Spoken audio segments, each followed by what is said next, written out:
BTC নিৰ্বাচন আমি সেপ্টেম্বৰ মাহত অনুষ্ঠিত কৰিম।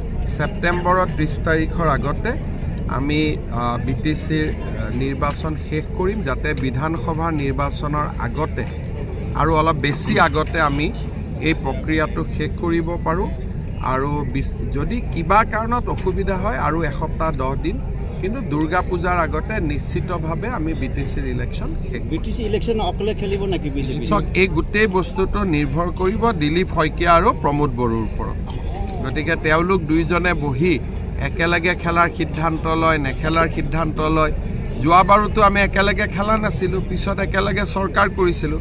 গতিকে এইটো এটা কৌশল আৰু নীতিৰ ওপৰত নিৰ্ভৰশীল। একেলগে খেলিলে যদি বেছি চিট পাওঁ একেলগে খেলিম, একেলগে নেখেলিলে যদি বেছি চিট পাওঁ একেলগে নেখেলিলে হয়। গতিকে কিন্তু UPPL আৰু বিজেপি দুইটাই NDAৰ এটা ঘটক দল আৰু ঘটক দল হৈয়ে থাকিব।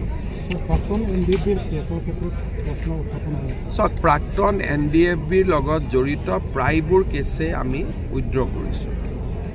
কেইটামান 7-8টা কেছ চাৰ্জশ্বিট হৈ যোৱাৰ কাৰণে আমি শান্তি চুক্তি কৰাৰ আগতে চাৰ্জশ্বিট হৈ গ'ল। সেইকাৰণে সেই গোচৰকেইটাৰ ওপৰত সিদ্ধান্ত কোৰ্টে ল'ব পাৰে। কোৰ্টক আমি অনুৰোধ কৰি আছোঁ যে আমি চৰকাৰে শান্তিৰ কাৰণে কেছকেইটা উঠাই ল'ব বিচাৰে, কোৰ্টৰ তাৰ বাবে অনুমতি লাগে আৰু আমিও চেষ্টা কৰি আছোঁ। আৰু 7-8টা গোচৰ NIAৰ পৰা আমি অসম চৰকাৰলৈ আনিবলৈ চেষ্টা কৰি আছোঁ, যাতে গোচৰকেইটা কোৰ্টত থাকিলেও পৰিচালনা যাতে অসম চৰকাৰে কৰিব পাৰে আৰু তাক যাতে আমি শান্তিৰ স্বাৰ্থত লৈ যাব পাৰোঁ।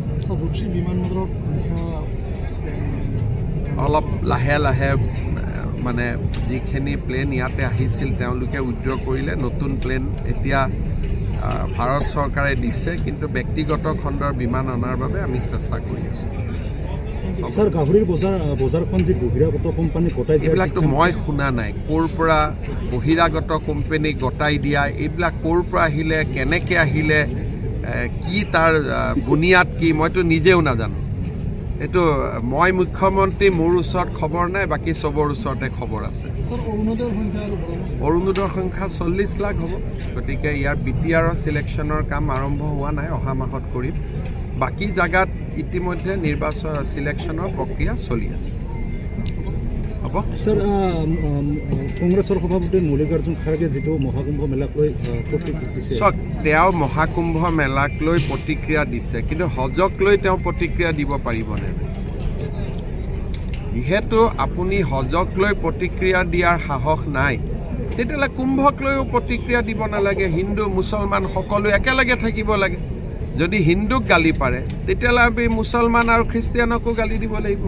খ্ৰীষ্টিয়ানক গালি দিলে আপুনি মুছলমান হিন্দুকো গালি দিব লাগিব। আকৌ মুছলমানক গালি দিলে হিন্দু আৰু খ্ৰীষ্টিয়ানকো গালি দিব লাগিব। গতিকে এইবিলাকতো আমাৰ কাম নহয়। সেইকাৰণে মই ভাবোঁ যে কংগ্ৰেছ সভাপতিৰ দৰে ব্যক্তি এজনে ধৰ্মীয় কথা বতৰাৰ ওপৰত মাত মাতিব নালাগে। আমি যেনেকৈ কেতিয়াও ঈদৰ ওপৰত কথা নাপাতোঁ, হজৰ ওপৰত কথা নাপাতোঁ, আমি যেতিয়াও বৰদিনৰ ওপৰত কেতিয়াও কথা নাপাতোঁ, পূজাৰ ওপৰত কথা নাপাতোঁ, তেনেকৈ আমি নিউট্ৰেল হৈ থাকিব লাগে আৰু তেতিয়াই দেশখন আগবাঢ়ি যাব। আজি পঞ্চমটো বছৰ অতিক্ৰম কৰিলে। যোৱাকালি আমি 5টা বছৰ অতিক্ৰম কৰিছিলোঁ। বড়ো শান্তি চুক্তিয়ে বড়োলেণ্ডলৈ স্থায়ী শান্তি লৈ আহিছিলে, প্ৰগতি আৰু বিকাশৰ এক নতুন ভেটি নিৰ্মাণ কৰিছিলে।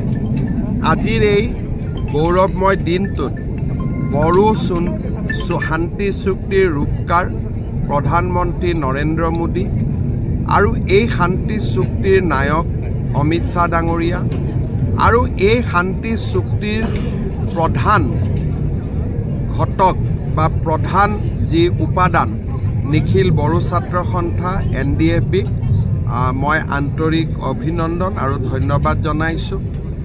বড়ো শান্তি চুক্তিৰ সময়ত আপচুৰ সভাপতি হৈ আৰু আজি BTRৰ প্ৰধান হিচাপে প্ৰমোদ বড়ো ডাঙৰীয়াই এই চুক্তিৰ শান্তিপূৰ্ণ ৰূপায়ণ আৰু BTRৰ উন্নয়নৰ বাবে যি বৰঙণি আগবঢ়াইছে তাৰ বাবে তেখেতকো মই অভিনন্দন জনাইছোঁ।